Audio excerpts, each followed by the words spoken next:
সিলেট জেলার দর্শনীয় একটি স্থান, সেটা হচ্ছে জাফলং। জাফলংয়ে আপনারা ঘুরতে যেতে পারেন,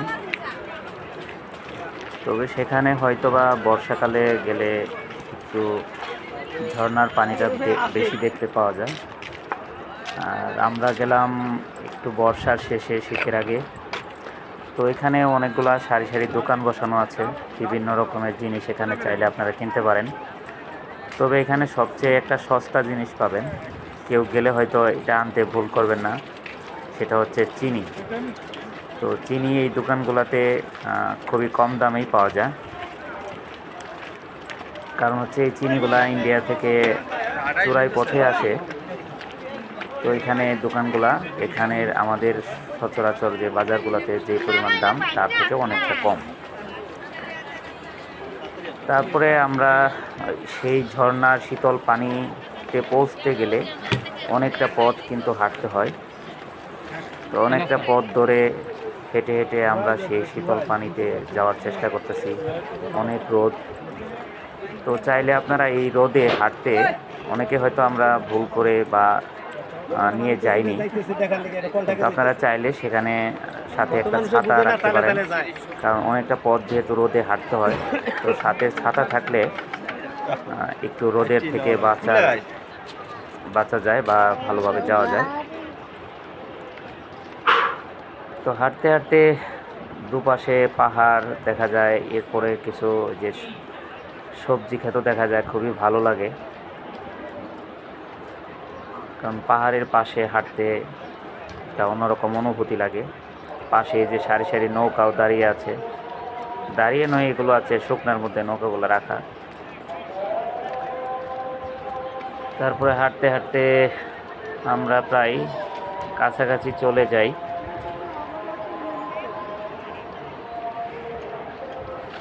এই যে অনেক লোকজন এখানে যাওয়া আসা, একটা বালুর চরের মতো জায়গা সেখানে।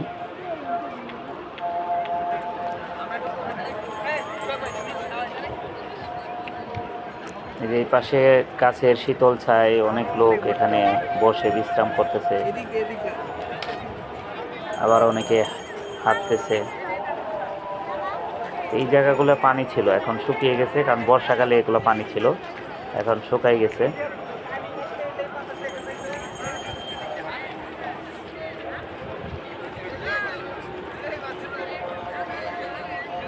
ওই যে দূরে একটু পানি দেখা যায়, এগুলো পানির যে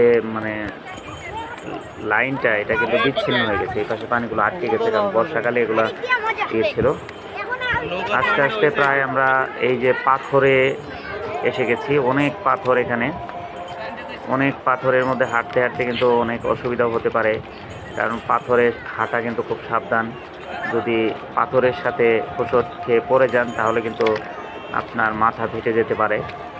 এই জন্যে পাথরে যখন হাঁটবেন, অবশ্যই সতর্কতার সহিত হাঁটতে হবে, যাতে আপনি পড়ে না যান।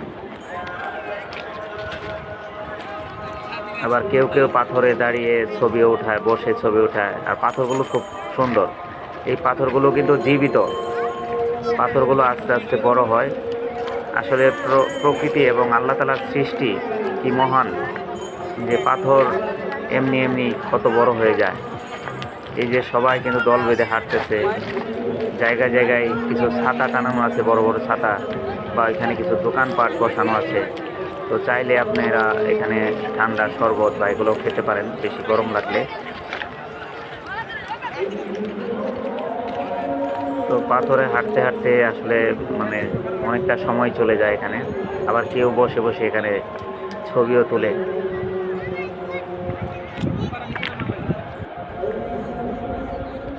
ওই যে দেখা যাচ্ছে পাহাড়, ওগুলো। আবার এই যে এখানে বিকালবেলা মনোরম পরিবেশে হাঁটতেও ভালো লাগতে পারে, হাঁটতে পারেন। আমিও একটু হেঁটে নিলাম।